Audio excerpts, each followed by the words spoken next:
আপোনালোকে উলিয়াই দিয়ক মোৰ ছোৱালী উলিয়াই দিয়ক আপোনালোকে কি কথা ক'বলৈ আহিছা মই তোমাক কৈছোৱেই তোমাৰ ছোৱালী 4 দিন আগতে মোৰ ঘৰৰ পৰা ওলাই গৈছে এতিয়া মই কি জানো ক'ত আছে যদি ওলাই গৈছিল তেতিয়াহ'লে কিয় ঘৰ পোৱাগৈ নাই প্ৰতিবাৰে তাই ঘৰ পাইগৈ এইবাৰ কিয় পোৱাগৈ নাই আৰু প্ৰতিবাৰে যোৱা পাছত আপুনি ফোন কৰি দিয়ে তাই ঘৰ পালেগৈ নে নাই সোধে কিন্তু এবাৰ আপুনি কৈছে বুলি ফোন কৰা নাই আৰু ঘৰ পালেগৈ নে নাই খবৰ এটাও লোৱা নাই এয়া কেনেকৈ হ'ব পাৰে মই আপোনাক কাব কৰিছোঁ মোৰ ছোৱালীজনীক উলিয়াই দিয়ক মই মোৰ 2 বছৰীয়া ল'ৰাটো ঘৰত এৰি থৈ আহিছোঁ অকলে ছোৱালীজনী খবৰটো পায়ে মই ব্যাকুল হৈ দৌৰি গুচি আহিছোঁ মোৰ ছোৱালীজনীক ঘূৰাই দিয়ক মই আপোনাক কাবও কৰিছোঁ মই সেইবোৰ একো নাজানো মই এবাৰ তাইক ঘৰৰ পৰা উলিয়াই দিছোঁ সেইকাৰণে মই ফোন কৰা নাই ঘৰৰ পৰা উলিয়াই দিছিল কিন্তু কিয় ঘৰৰ পৰা উলিয়াই দিছিল মই সেইবোৰ এতিয়া একো কৈ থাকিবলৈ নাই তুমি ইয়াৰ পৰা যোৱা আমাক মিছাই সন্দেহ কৰি অশান্তি কৰি নাথাকিবা ঠিক আছে মই ভাবিছিলোঁ প্ৰথমে পুলিচ লগত লৈ আহিম বুলি কিন্তু মই নানিলোঁ ভাবিছিলোঁ আপোনালোকক ভালেৰে এষাৰ কৈ চাওঁ কিন্তু আপোনালোকে নুশুনিলে এতিয়া মই পুলিচৰ কাষ চাপিম আইনৰ কাষ চাপিম মই মোৰ ছোৱালীজনীৰ লগত অন্যায় কৰা আপোনালোকক আইনে দুখী শাস্তি দিবই বৰ বেয়া কথা হ'ল দেখোন পুলিচ আহিলে এতিয়া বৰ সৰ্বনাশ হ'ব নহয় গোটেই ছ'চাইটিত আমাৰ একেবাৰে বেয়া বদনাম হৈ যাব সকলোৱে আমাক এতিয়া দুখী সাজিব আমি কিবা এটা কৰিলেও নকৰিলেও এতিয়া সকলো দুখ আমাৰ গাতে পৰিব কি হ'ব এতিয়া মই তাইৰ ছোৱালীজনী যে প্ৰেগনেণ্ট আছিল সেই কথাটো তাইক ক'ব নোৱাৰিলোঁ নহয় আকৌ আমাৰ ঘৰতে যদি তাই সন্দেহ কৰে মই মানে একদম নিৰুপায় হৈ পৰিছোঁ কি যে হ'ব নহয় কি কৰোঁ কি নকৰোঁ ভাবি নোপোৱা হৈছোঁ কওক আপোনালোকে ছোৱালীজনী ক'ত লুকাই থৈছে ছাৰ আপুনি মোক বিশ্বাস কৰক আমি ক'তো লুকুৱাই থোৱা নাই ঘৰলৈ গৈছিল তাই 4 দিন আগতে আজি 5 দিনতে ভৰি দিলে কিন্তু তাই বোলে ঘৰ গৈ পোৱাগৈ নাই এতিয়া মাকে আহি আমাৰ ঘৰতে হুলস্থুল লগাইছে আপোনাৰ ঘৰত হুলস্থুল নলগাই কাৰ ঘৰত লগাব কাৰণ ছোৱালীজনী আপোনালোকৰ ঘৰত কাম কৰিছিল আৰু আপোনালোকৰ ঘৰৰ পৰা ছোৱালীজনী হেৰাইছে গতিকে আপোনালোককতো সন্দেহ কৰিবই লাগিব কেনেকৈ ছোৱালীজনী ঘৰ নোপোৱাগৈ হ'ল আগতেতো তাই তেনেকৈয়ে যায় আৰু কোৱা শুনিছোঁ আপুনি বোলে আগতে যোৱাৰ লগে লগে তাই ঘৰলৈ গৈছে বুলি ফোন কৰে পালেগৈ নে নাই খবৰ লয় কিন্তু এবাৰ একো খবৰো লোৱা নাই ছাৰ মই সঁচা কথাটো কওঁ শুনক আচলতে মই প্ৰতিবাৰেই খবৰ লওঁ হয় কিন্তু এইবাৰ মই তাইক ঘৰৰ পৰা খঙত উলিয়াই দিছোঁ সেইকাৰণে মই তাইক ঘৰলৈ যোৱা ফোনো কৰা নাই আৰু পালেগৈ নে নাই সেইটোও সোধা নাই ছাৰ কিয় উলিয়াই দিলে মোৰ ছোৱালীজনীক বিচাৰি দিয়ক ছাৰ এওঁলোকে এতিয়া নিজক বচাবলৈ মিছা কথা ক'ব কিয় কি খঙত আপোনালোকে ছোৱালীজনী উলিয়াই দিছিলে তেনেকৈ ছাৰ মই আচলতে মই এটা কথা লুকুৱাইছোঁ ছাৰ তাই প্ৰেগনেণ্ট হৈছিল ছাৰ হয় ছাৰ তাই যিদিনাখন আমাৰ ঘৰৰ পৰা গৈছিল সেইদিনাখন ৰাতিপুৱা তাই বাচন ধুই আছিল হঠাতে তাই বমি আহিছে মই তাইক সুধিলোঁ কি হৈছে তোৰ পেট চেট বেয়া নেকি তাই কৈছে নাই পেট বেয়া নহয় প্ৰেগনেণ্ট হ'লে এগৰাকী মানুহৰ যিটো লক্ষণ হয় সকলোবোৰ লক্ষণ তাইক দেখা দিছে তাই মোক কৈছে মই খবত ক'ব নোৱাৰা হৈ তাইক বহুত গালি পাৰিলোঁ নাজানো কাৰ পাপৰ ফল তাই পেটত লৈ ফুৰিছে মোৰ ঘৰৰ বদনাম হ'ব বুলি সেইদিনাখনেই মই তাইক ঘৰৰ পৰা উলিয়াই দিছিলোঁ যাৰ বাবে তাইৰ ঘৰলৈ মই ফোন কৰা নাছিলোঁ যে তাই পালেগৈ নাই তাকো সোধা নাছিলোঁ এইবোৰ চব মিছা কথা ছাৰ এইবোৰ চব মিছা কথা তাই তেনেকুৱা স্বভাৱৰ ছোৱালী নহয় তাই কাকো ভালো নাপায় ছাৰ এইবোৰ চব মিছা কথা কৈছে এওঁলোকে নিজক বচাবলৈ মোৰ ছোৱালীজনীক এতিয়া দুখী হৈ যাইছে মই মিছা মতা নাই সঁচা কৈছোঁ ছোৱালীজনী প্ৰেগনেণ্ট যাৰ বাবে মই তাইক খঙতে উলিয়াই দিছিলোঁ তাই এনেকুৱা কৰিব বুলি মই কেতিয়াও ভবা নাছিলোঁ তেনেকুৱা ছোৱালী ৰখাতকৈ নৰখাই ভাল সেই বুলি মই উলিয়াই দিছিলোঁ মই সেইবোৰ একো নাজানো ক'ত এতিয়া তাই গৈ কি কৰি আছে একোৱেই নাজানো মই ছাৰ আপোনাৰ মিষ্টাৰ আৰু আপোনাৰ ল'ৰা ক'ত আছে বৰ্তমান যদি তাই প্ৰেগনেণ্ট তেতিয়াহ'লেতো তাই এইখন ঘৰৰে কোনোবাই তাৰমানে মোৰ ছোৱালীজনী আপোনালোকৰ ঘৰখনত ধৰ্ষণৰ বলি হ'ল যাৰ বাবে তাই কি হৈ গ'ল এইবোৰ মোৰ ছোৱালীজনী আপোনালোকৰ ঘৰত কাম কৰিবলৈ আহিছিল কিয় মোৰ ছোৱালীজনীৰ লগত আপোনালোকে খেল খেলিলে কিয় মোৰ ছোৱালীজনীৰ জীৱনটো ধ্বংস কৰি পেলালে ল'ৰা কলেজ গৈছে আৰু দেউতাক অফিচলৈ গৈছে এইবোৰ একেবাৰে মিছা কথা মোৰ ল'ৰাই তেনেকুৱা কাম কেতিয়াও কৰিব নোৱাৰে আৰু মোৰ মানুহজনেও এইবোৰ কাম কেতিয়াও কৰিব নোৱাৰে মই একেৰাহে ঘৰতে থাকোঁ তাইক এৰি থৈ মই ক'লৈকো নাযাওঁ আমাৰ ঘৰত একো হোৱা নাই ছাৰ বিশ্বাস কৰক ক'ত কি হৈছে সেয়া তদন্ত কৰাৰ দায়িত্ব আমাৰ অতি সোনকালে আপোনাৰ হাজবেণ্ড আৰু আপোনাৰ ল'ৰাক ফোন কৰক আৰু তেওঁলোকক ইমিডিয়েট মাতি পঠাওক তেখেতৰ লগত আমাৰ কথা আছে ঠিক আছে ছাৰ আৰু আপুনি বাইদেউ এতিয়া ঘৰলৈ যাওক আপোনাক ফোন কৰি মই সকলো খবৰ দিম আপুনি চিন্তা নকৰিব আপোনাৰ ছোৱালীজনীয়ে ন্যায় পাবই আৰু তাই ক'ত আছে আমি অতি সোনকালে বিচাৰ খোচাৰ কৰি উলিয়াম আৰু আপোনাক খবৰ দিম যিহেতু আপুনি কৈছে যে আপোনাৰ 2 বছৰীয়া সন্তান আপুনি এৰি থৈ আহিছে গতিকে আপুনি ইয়াত সময় নষ্ট কৰিব নালাগে যাওক আপুনি ঘৰলৈ যাওকগৈ আমি ইয়াত সকলো সোধা পোছা কৰি সকলো তথ্য উলিয়াই পেলাম আপুনি আমাৰ ওপৰত ভৰসা কৰক আপোনাক বহুত বহুত ধন্যবাদ ছাৰ, বহুত বহুত ধন্যবাদ। আমাৰ দৰে দুখীয়া মানুহবোৰে লোকৰ ঘৰত কৰিবলৈ আহি যদি এয়া অৱস্থা হয়, তেতিয়াহ'লে আমি কেনেকৈ জীয়াই থাকিম ছাৰ? মোৰ ছোৱালীজনী সোনকালে বিচাৰি দিয়ক ছাৰ। এখেতসকলে নিজক বচাবলৈ বহু মিছা কথা ক'ব পাৰে ছাৰ, বিশ্বাস নকৰিব ছাৰ। আপুনি নিশ্চিত থাকক বাইদেউ, চিন্তা নকৰিব। আপোনাৰ ছোৱালীও অতি সোনকালে পাব, আৰু আপোনাৰ ছোৱালীৰ লগত কোনে এই ইমান ডাঙৰ কামটো কৰিলে আমি সেয়াও উলিয়াই আছোঁ। ঠিক আছে ছাৰ, মই তেতিয়াহ'লে আহিছোঁ, আপোনালোকে খবৰ কৰিব।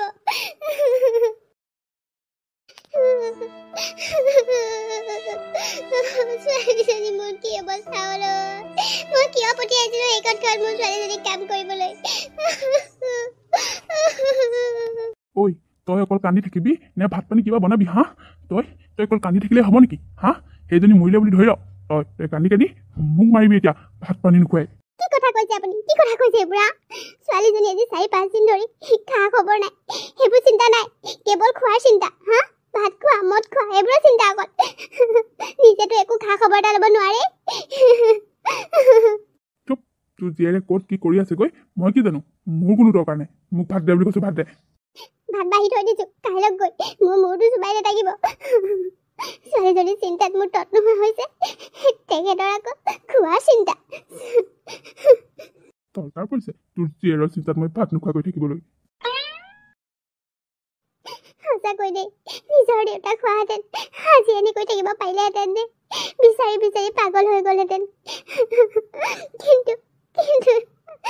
কিন্তু নিজৰ দেউতাক নোহোৱাৰ বাবে আজি ছোৱালীজনী এয়া। মই ল'ৰাটো এৰি থৈ য'ত ত'ত যাব নোৱাৰা হৈছোঁ। মই দ্বিতীয়বাৰ বিয়া পাতিয়ে ভুল কৰিলোঁ। মই ডাঙৰ ভুল কৰিলোঁ। মোৰ ছোৱালীজনীৰ জীৱনটো মোৰ বাবে শেষ হ'ল। সঁচা কথা কওক, চম্পা আছে ক'ত? ছাৰ, আপুনি বিশ্বাস কৰক, আমি নাজানো, আমি একোৱে নাজানো। পিছতহে আমি এইবোৰ কথা গম পাইছোঁ। তাই ক'ত আছে, কি কথা আমি একোৱে নাজানো। চা পাতিছে আপোনালোকে। প্ৰথমতে চম্পা এইখন ঘৰত ধৰ্ষণৰ বলি হ'ল, তাৰপাছত তাই প্ৰেগনেণ্ট হোৱাৰ বাবে আপোনালোকে তাইক হত্যা কৰিলে, নহ'লে আপোনালোকে তাইক ক'ৰবাত কিবা কৰিলে। কি কৰিলে আমাক এতিয়াই কওক। পুলিচৰ হাতত বহুত ব্যৱস্থা আছে, কিন্তু সেই ব্যৱস্থাৰে সুধিবলৈ গ'লে আপোনালোকৰ নিজৰে কষ্ট হ'ব। ছাৰ, আমি একো কৰা নাই, বিশ্বাস কৰক, আমি একোৱেই কৰা নাই। সকলো দোষীয়ে একো কৰা নাই বুলিয়ে কয়, তেওঁলোক নিৰ্দোষী বুলিয়ে কয়, কিন্তু আমি আমাৰ তৰিকা মতে কেনেকৈ কথা উলিয়াব লাগে সেয়াও ভালদৰে জানো। গতিকে আমি কাকো সুধাই এৰা নাই। ছাৰ, হয় দিয়ক, সকলো দোষীয়ে নহয় বুলিয়ে কয়, কিন্তু আমি সঁচাই কৈছোঁ ছাৰ, আমি এনেকুৱা একো কাম কৰা নাই যিটো কামে আমাৰ সন্মান হানি কৰিব পাৰে। তাই আমাৰ ঘৰত কাম কৰিছিল সঁচা, তাইক ছোৱালীৰ দৰে মৰম কৰিছিলোঁ, আৰু ল'ৰাটোৱেও নিজৰ ভনীয়েকৰ দৰে মৰম কৰিছিল। কিন্তু এনেকুৱাবোৰ যে ঘটনা হ'ব আমি সপোনতো ভবা নাছিলোঁ ছাৰ। কেনেকৈ ক'ত তাই কি হ'ল আমি নাজানো ছাৰ। আপোনালোকে বেলেগ জেগাত ছোৱালীজনীক বিচাৰ খোচাৰ কৰক, আমাক সোধপোছ কৰাতকৈ সকলো গম পাব। আমি কি কৰিব লাগে, কি কৰিব নালাগে সেয়া আমি ভালদৰে জানো, আপোনালোকে আমাক শিকাব নালাগে। ভালে ভালে কওক বুলি কৈছোঁ। ছোৱালীজনী আপোনালোকে কি কৰিলে, ক'ত আছে তাই, উলিয়াই দিয়ক এতিয়াই। ছাৰ, আপুনি আমাক যিমান সুধিলেও আমি একেটা কথাই ক'ম, যিটো কাম আমি কৰাই নাই সেইটো কাম আমি কেনেকৈ কৰিছোঁ বুলি ক'ম, আৰু ছোৱালীজনীক আমি ক'ৰ পৰা উলিয়াই দিওঁ কওকচোন। ঠিক আছে, আপোনালোকে দুদিনমান ধৈৰ্য ধৰক, সকলোবোৰ উলিয়াই আছোঁ। প্ৰথমে ছোৱালীজনীক বিচাৰি লওঁ, তাৰপাছত ছোৱালীজনীৰ মুখে সকলো গম পাম, আৰু আপোনালোকক তেতিয়া মই ভালদৰে চাই ল'ম। হয় ছাৰ, ঠিকেই কৈছে। ইহঁতক নি লকআপত ভৰাই যেতিয়া দুচাত দিয়া হ'ব, তেতিয়া সকলো সলসলীয়া ক'ব। এতিয়া আমি যাওঁ ব'লক। এতিয়া আমি ছোৱালীজনী প্ৰথমতে উদ্ধাৰ কৰিব লাগে। ইহঁতে যেতিয়া সৈ কঢ়া নাই, আমি ইহঁতক লৈ যাব লাগিব। লকআপত ৰাখি দুকোপ দিলে সৈ কাঢ়ি দিব। ব'লক, নে আপোনালোকক হেণ্ডকাপ পিন্ধাই নিব লাগিব? নাই নালাগে, আমি নিজেই যাম ছাৰ। যিহেতু তাই আমাৰ ঘৰত কাম কৰি হেৰাইছে, গতিকে আমি তাইক বিচাৰি উলিওৱাটো আমাৰো কৰ্তব্য। আমিও আপোনালোকক সহায় কৰিম। আমি একোৱে কৰা নাই ছাৰ। আপোনালোকে আমাক জেলত ভৰাই ক'ত কি কৰে আমাক সেইবোৰ আমাৰ একো আপত্তি নাই। ঠিক আছে, আমাক ভৰক, কিন্তু আপোনালোকে এদিন নিজে গম পাব সত্য কি অসত্য কি। তাই ওলোৱাৰ লগে লগে সকলোবোৰ সত্য ওলাই যাব। দেউতা, তুমি ঠিকেই কৈছা, ব'লা। ছাৰহঁতে আমাক লগ ধৰিছে যেতিয়া আমি নিজে গৈ গাড়ীত বহোঁগৈ। সকলোবোৰ ছাৰহঁতে গম পোৱাৰ পাছত আমি দোষী নে নিৰ্দোষী সকলো গম পাবই নহয়।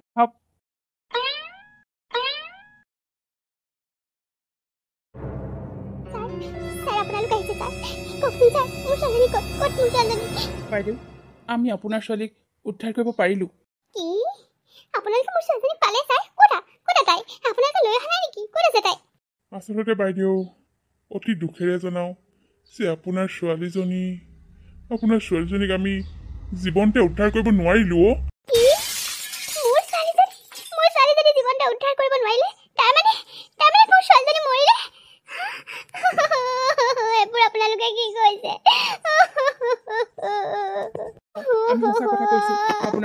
কেনেকৈ আপোনালোকৰ সম্ভৱ গাঁৱৰ মোৰ টিটুমুৰে ছোৱালীজনীৰ নদীখনৰ লগত কাষত কোনে আমি এনেকুৱা মৃত অন্যায় অৱস্থাত কৰিলে পাইছোঁ। লগতে এটা বেগ উদ্ধাৰ হৈছে। মোৰ ছোৱালীজনীৰ লগত কোনে এনেকুৱা কৰিলে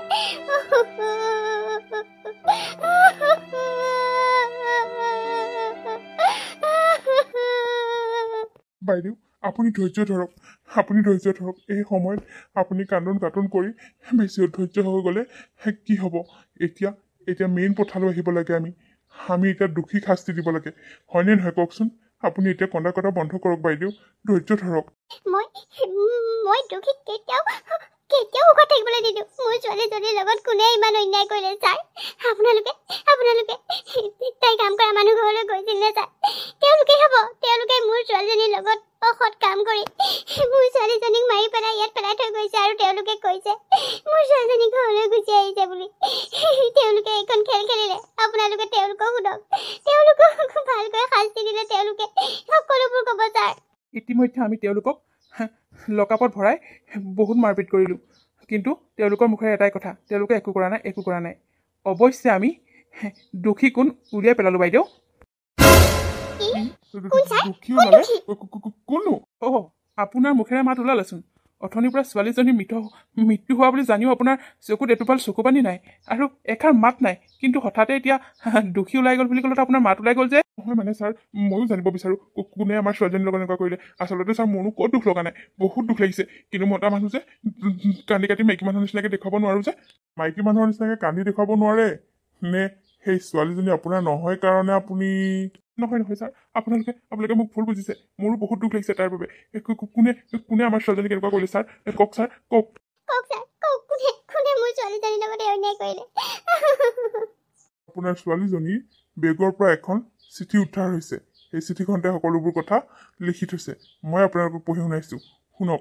এইখন চিঠি, এই চিঠিখনতে তাই সকলোবোৰ লিখি থৈ গৈছে। বৰুৱা, আপুনি পঢ়ি শুনাই দিয়ক। কি লিখিছে মোৰ ছোৱালীজনী? ছাৰ পঢ়কচোন, কি লিখিছে মোৰ ছোৱালীজনী? শুনক তেতিয়াহ'লে, মই পঢ়ি দিছোঁ। মৰমৰ মা, মৰম ৰবা, মই বৰ ডাঙৰ বিপদত পৰিছোঁ। তোমাক সন্মুখৰ পৰা মই একো ক'ব পৰা নাই। সেই চিঠিখনৰ জৰিয়তে মই তোমাক জনাব বিচাৰিছোঁ, সিদিনা ঘৰলৈ যাওঁতে দেউতাই মোৰ লগত নকৰিবলগীয়া কাম কৰিলে।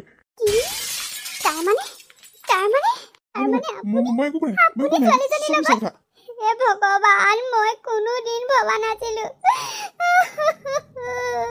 মা, মই জানো এই কথাটো শুনি তোমাৰ চাগে বুকুখন ফাটি চিটি শেষ হৈ গৈছে, কিন্তু এয়াই সত্য মা, বিশ্বাস কৰা। দেউতাই মোৰ লগত এনেকুৱা কৰিব বুলি মই কেতিয়াও ভবা নাছিলোঁ মা। আৰু মোক এইবোৰ কথা তোমাক ক'লে তোমাক মাৰি পেলাম বুলি কৈছিল, সেইবাবে মই তোমাক নক'লোঁ। আৰু মোকো মাৰি পেলোৱাৰ ধমকি দিছিল। তুমি জানিবা, মোৰ যদি কেতিয়াবা কিবা এটা হয়, তাৰ বাবে দায়ী কেৱল দেউতা, আন কোনো নহয়। এইবোৰ মিছা কথা, এইবোৰ কোনোবাই মিছাকৈ কৈছে। মই একো কৰা নাই। মই একো কৰা নাই। মিছা সঁচা সেইবোৰ আমি ভালকৈ উৰুৱাই দিম। লকআপত যেতিয়া পিহি পেলাম, তেতিয়া মিছা সঁচা সকলোবোৰ ওলাই পৰিব। সঁচা কথা কবি নে তোক লকআপত পিহিবলৈ নিব লাগিব? কি হৈ গ'ল মোৰ ছোৱালীজনীৰ লগত? লোকক মই এনেই সন্দেহ কৰি আছিলো। নিজৰ ঘৰতে ছোৱালীজনী সুৰক্ষিত নহয়, লোকৰ ঘৰত কি সুৰক্ষিত হ'ব? হে ভগৱান, আপুনি কিয় মোৰ ছোৱালীজনীৰ লগত এনেকুৱা কৰিলে?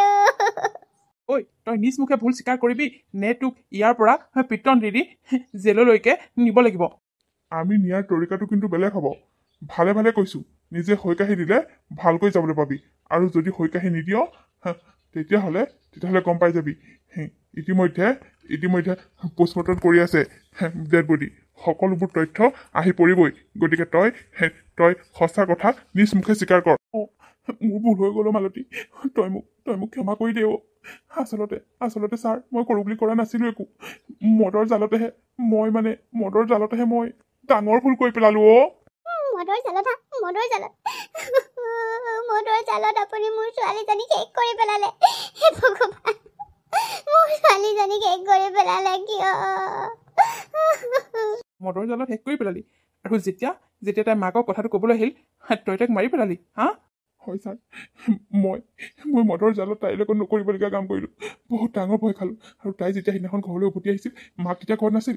আৰু আহিয়ে তাই মোক কৈছিলি তাইৰ কথা মই কি কৰিম কি নকৰিম তাই সকলোকে এইবোৰ কথা কৈ দিম বুলি কৈছিল যাৰ বাবে মই তাইক ডিঙি চেপি হত্যা কৰি সেই নৈৰ কাষত পেলাই থৈ আহিলোঁ ছাৰ হে ভগৱান দেউতাকৰ নামত ইমানবোৰ নিজৰ দেউতাকৰ নামত ঘৰখনতে কলংক হৈ থকা তই মই গমেই নাপাওঁ চি এইবোৰ ঘটনা শুনাটো পাপ তই পাপি বুজিছ হা তই জীয়েক আৰু দেউতাকৰ মাজত এটা পবিত্ৰ বান্ধোনক তই লাজত পেলাইছ এই পবিত্ৰ সম্পৰ্কটোক তই ইমান লেতেৰা দৃষ্টিৰে চালি হা তই ছোৱালীজনীৰ লগত ইমান ডাঙৰ ভুল কৰিলি তাৰপিছত আকৌ ছোৱালীজনী হত্যাও কৰিলি হা তোক যাৱজ্জীৱন কাৰাদণ্ড দিয়াৰ দায়িত্ব মোৰ তই চিন্তা নকৰিবি তই যি কৰ্ম কৰিলি সেই কৰ্মৰ তই শাস্তি পাবই লাগিব লৈ যাওক এই পাপীটোক মোৰ ওচৰৰ পৰা নালাগে মোক কাৰো সঁহাৰি এতিয়াৰ পৰা মই অকলে থাকিম অকলে এই মানুহজনৰ লগত আজিৰ পৰা মোৰ কোনো সম্পৰ্ক নাই মই এই মানুহজনৰ নামত লোৱা শিৰৰ সেন্দুৰ আজিয়ে মুচি পেলালোঁ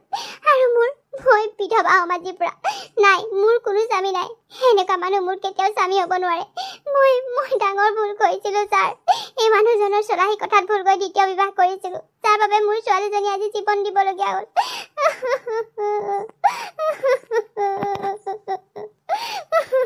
আপুনি চিন্তাই নকৰিব ইয়াক কি শাস্তি দিব লাগে সেয়া ইতিমধ্যে আমি তৈয়াৰ কৰি পেলালোঁ ই যাৱজ্জীৱন সি কাৰাদণ্ড খাটিব লাগিব আৰু লগতে ইয়াক আজি লকাপত নি গোটেই ৰাতিটো ভালকৈ পিচিম লৈ যাওক মোক কাকৰ পৰা লৈ যাওক মই এই মানুহজনক দ্বিতীয়বাৰ আৰু চাব নোখোজো ছাৰ লৈ যাওক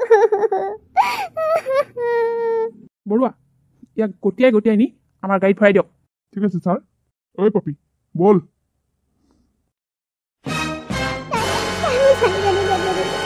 কেতিয়া আনিব ছাৰ মই তাই মুখখন একবাৰলৈ চাব খোজো ছাৰ অলপ পাছতে পাবহি তাইক আমাৰ ডিপাৰ্টমেণ্টৰ মানুহে আপোনাৰ ঘৰত থৈ যাবহি আমি আপোনাৰ ছোৱালীক জীৱনতে উদ্ধাৰ কৰি দিব নোৱাৰিলোঁ তাৰ বাবে দুখিত এতিয়াৰ পৰা মানুহ চিনিবলৈ শিকক বাইদেউ দেখিলেনে নিজৰ ঘৰতে কি কাণ্ড হ'ল আপুনি কাম কৰিবলৈ যোৱা মানুহ ঘৰক সন্দেহ কৰিছিল কিন্তু তেওঁলোক নিৰ্দোষী তেওঁলোকে কোৱা কথাবোৰ সঁচা আছিল দেখিলেনে ঘৰতে কিমান ডাঙৰ অপকৰ্ম হৈ গ'ল হয় ছাৰ মইতো ভুলতো ভবা নাছিলোঁ ঘৰত যে তাইৰ লগত এইবোৰ হৈছে বুলি মইতো কাম কৰা মানুহ ঘৰতে কিবা কৰিছে বুলি চিয়ৰ হৈ আছিলোঁ ছাৰ কিন্তু মোৰ ধাৰণা ভুল হ'ল ছাৰ নাকান্দিব বাইদেউ ধৈৰ্য ধৰক অলপ পাছতে তাই মৃতদেহটো পাবহি আপুনি শেষবাৰলৈ আপোনাৰ ছোৱালীজনীক চাই ল'ব তাইৰ শেষকৃত্য সম্পন্ন কৰিব তাৰপিছত আপোনাৰ সন্তানটোৰ সৈতে আপুনি সুখেৰে থাকক এনেকুৱা কিছুমান জানোৱাৰৰ লগত আৰু কেতিয়াও সম্পৰ্ক নকৰিব নিজে কৰ্ম কৰি দৰকাৰ হ'লে অকলে থাকক কিন্তু এনেকুৱা ভুল মানুহৰ লগত থাকি নিজৰ জীৱনটোৰ লগতে নিজৰ সন্তানৰ জীৱনটো ধ্বংস নকৰিব আপুনি ঠিকেই কৈছে ছাৰ ঠিকেই কৈছে মই আৰু কেতিয়াও এনেকুৱা জানোৱাৰৰ লগত সংকাৰ নকৰোঁ অকলে থাকিম কষ্ট কৰিম ল'ৰাটোক ডাঙৰ কৰিম ল'ৰাটোক মানুহ বনাম এতিয়া আৰু মোক কাৰোৰে সহায়ৰ প্ৰয়োজন নাই মই অকলশৰে গোটেই জীৱনটো ল'ৰাটোৰ সৈতে কটাম মোক আৰু এনেকুৱা মানুহৰ কোনো প্ৰয়োজন নাই ছাৰ ঠিক আছে মই এতিয়া আহিছোঁ আমাৰ ডিপাৰ্টমেণ্টৰ মানুহ ইতিমধ্যে আহি আছে আৰু বেছি সময় নাই পাবহি মই কৈ থাকোঁ দিয়ক হ'ব ছাৰ হে ভগৱান মোৰ এটা ভুল সিদ্ধান্তই মোৰ ছোৱালীজনীৰ জীৱনটো শেষ কৰি পেলাব বুলি ভবা নাছিলোঁ তাইক মই দেউতাকৰ অভাৱ অনুভৱ নকৰক বুলি দেউতাকৰ মৰম পাওক বুলি মই দ্বিতীয় বিবাহ কৰিছিলোঁ কিন্তু মই কেতিয়াও ভবা নাছিলোঁ এই বিবাহে মোৰ ছোৱালীজনীৰ জীৱনটো শেষ কৰি পেলাব বুলি আই মোক ক্ষমা কৰি দিবি ক্ষমা কৰি দিবি তোৰ লগত বহুত অন্যায় হ'ল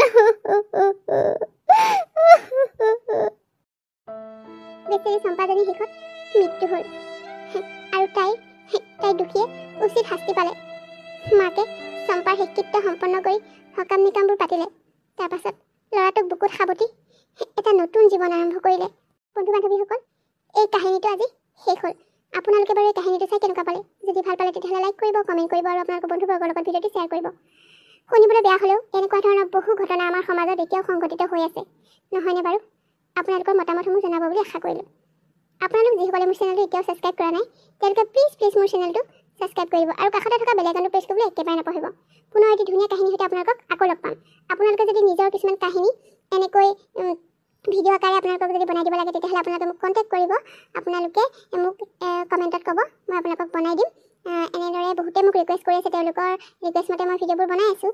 আপোনালোকেও যদি বনাই দিব লাগে আপোনালোকৰ নিজৰ জীৱনৰ কাহিনী আপোনালোকে মোক ক'ব, মই ধুনীয়াকৈ বনাই দিম। আজিলৈ আহোঁ, ধন্যবাদ।